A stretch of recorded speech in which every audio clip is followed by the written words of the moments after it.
So how do you turn on location services on the iPad? So the iPad has it implemented, or it can be found inside of the settings. So we can go there, and from the left panel of the menus, just go to the privacy and security. At the top of the list, we have location services.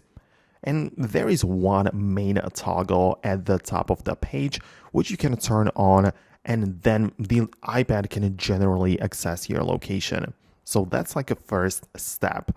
But once we have it turned on, it is a good idea to check out the other options, right? So you can see that we have all of the individual apps listed below, and you can tweak it specifically for those apps.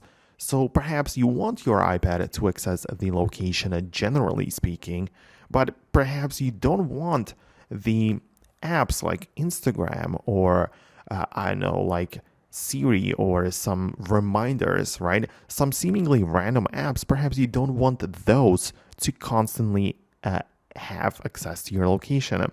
So you can tap on the individual things and set it to either never while using the app or always. So it is pretty self-explanatory.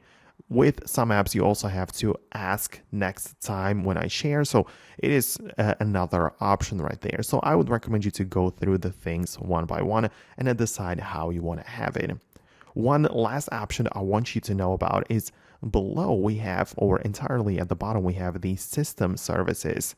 And if you click there, you have another set of toggles regarding your location. So this is for some very specific things like suggestions and search, or setting the time zone, right?